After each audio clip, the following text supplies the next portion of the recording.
তো এমন একটা টেস্টি আঙ্গুরের রেসিপি নিয়ে আজকের হাজির হয়ে গেছি। তো বন্ধুরা, আজকের আবারও তোমাদের সামনে নতুন একটা রেসিপি নিয়ে হাজির হয়ে গেছি। তো আজকের বানাবো আঙ্গুরের নতুন একটা রেসিপি। আঙ্গুর তো তোমরা অনেকভাবেই খেয়েছো, আজকের আঙ্গুরের একটা নতুন ধরনের রেসিপি, যেটা কিন্তু মুখে লেগে থাকার মতো একটা স্বাদের রেসিপি। আর এই সময় বাজার থেকে কিন্তু আমরা অনেক কম দামে কিন্তু আঙ্গুর কিনতে পাচ্ছি। আর আঙ্গুরের এই ভিন্ন স্বাদের একটা রেসিপি তৈরি করে তোমাদের কাছে শেয়ার করছি, পারলে একদিন হলেও বাড়িতে ট্রাই করবে। তো চলো এখন বেশি কথা না বলে আঙ্গুরের রেসিপিটা কি বানাবো সেটাই এখন তোমাদের সঙ্গে শেয়ার করি। প্রথমেই আমি এখানে নিয়ে নিয়েছি 500 গ্রাম আঙ্গুর। তো আঙ্গুরটা আমি আঙ্গুরের রেসিপি বানাবো বলে কয়েকদিন ধরে রেখে দিয়েছি। 1 কিলো নিয়ে এসেছিলাম, সবাই খেয়ে নিয়েছে, আর কিছুটা আছে। এই মুখগুলো এখন দেখো, মুখগুলো লালচে পড়ে গেছে এরকম। তো যাই হোক, 500 গ্রাম আঙ্গুর নিয়ে নিয়েছি, তোমরা কমিয়ে বা বাড়িয়ে নিতে পারো। তো 500 গ্রামের সঙ্গে আমি যেই উপকরণগুলো দেব, তোমরা কিন্তু বাড়িয়ে নিলে বাড়িয়ে নেবে সবগুলো উপকরণ, আর কমিয়ে নিলে সবগুলো উপকরণ কমিয়ে নেবে। তো চলো এখন ভিডিওটা শুরু করি। তার জন্য আঙ্গুরগুলো প্রথমেই কিন্তু জলে পরিষ্কার করে ধুয়ে নিচ্ছি।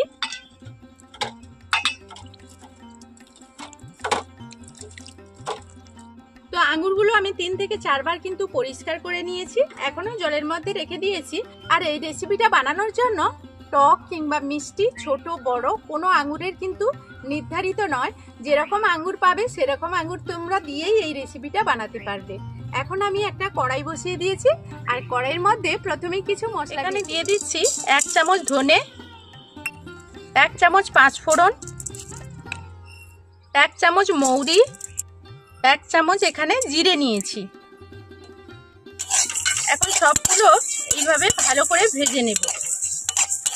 তো হালকা আঁচেই কিন্তু ভেজে নিতে হবে, একেবারে লাল করে নেওয়া যাবে না বা পুড়িয়ে ফেলা যাবে না, তখন কিন্তু তেতো ভাব চলে আসবে। তো এখন খুব ভালো করে ভেজে নিয়েছি, আমি এখন নামিয়ে ঠান্ডা করে নেব।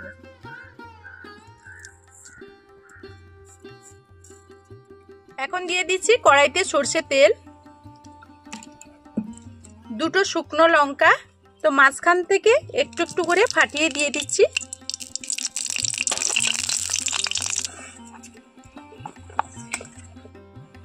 এখন আমি এর মধ্যে দিয়ে দিচ্ছি আঙ্গুরগুলো।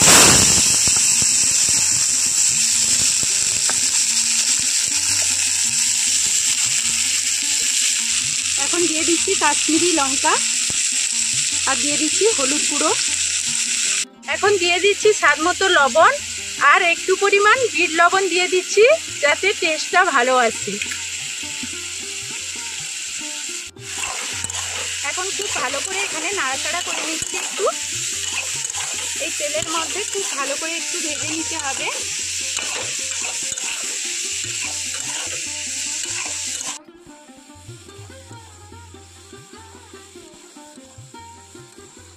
তো হালকা আঁচেই এই রান্নাটা করতে হবে। আর আমি এখানে কিন্তু কোনোভাবে জল দেইনি, কতগুলো কিন্তু এর মধ্য থেকে জল বেরিয়ে এসছে। আর এটা রান্না করতে করতেই কিন্তু এই রকম এই জলের মধ্যেই সেদ্ধ হয়ে যাবে। এই সাইডে একটা কড়াই বসিয়ে দিয়েছি, একটা আমি ক্যারামেল তৈরি করে নেব। তো তোমরা চাইলে তোমাদের কাছে গুড় বা গুড়ের বাতাসা যদি থাকে বা পাটালি যদি থাকে, সেটা দিয়েও তোমরা এই রেসিপিটা করে নিতে পারো। আমি কিন্তু একটু ক্যারামেল তৈরি করে নিচ্ছি শুধুমাত্র কালারের জন্য।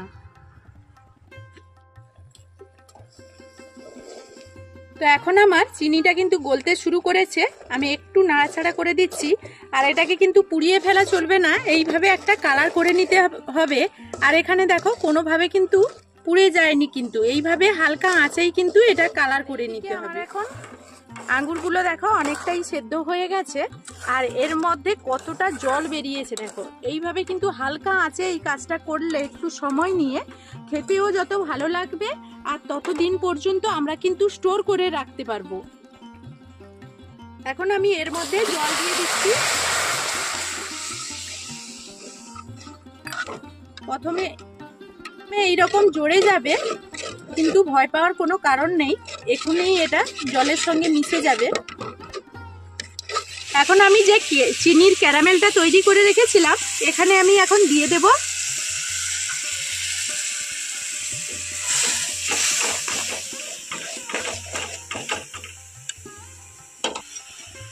আরও একটু পরিমাণ আমি এখানে মিষ্টি দিয়ে দিচ্ছি। তোমরা কিন্তু মিষ্টিটা তোমাদের পছন্দ মতো দেবে। তোমরা যতটা এর মধ্যে আঙুরের মধ্যে মিষ্টি খেতে ভালো লাগবে ঠিক তেমনই দেবে। তো এখন এর মধ্যে আমি কিছুটা কিশমিশ দিয়ে দেব। তো আঙ্গুর শুকিয়েই তো কিশমিশ হয়, সেই কারণে এর মধ্যে কিছুটা কিশমিশ দিয়ে দিচ্ছি, যেহেতু আঙ্গুরের রেসিপি, তাহলে খেতে ভীষণ ভালো লাগবে।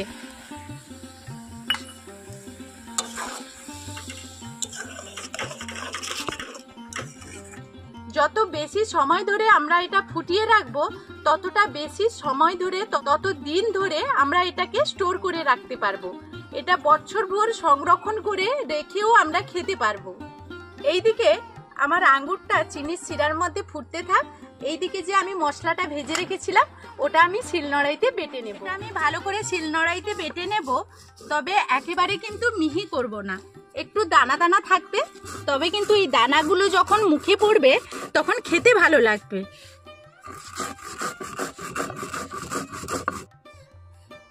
এখন আমি এটাকে বেটে নিয়েছি, একটা বাটিতে করে তুলে নেব। 2 মিনিট পর আমি এখানে ফুটাচ্ছি, দেখো কতটা গাঢ় হয়ে গেছে। আর এই রকম আস্তে আস্তে করে কিন্তু ফুটিয়ে নিতে হবে এটা। আর এখন আমি এর মধ্যে দিয়ে দেব যেই গুঁড়ো মশলাটা রেখেছিলাম, সেটা এখন 2 চামচ দিয়ে দেব।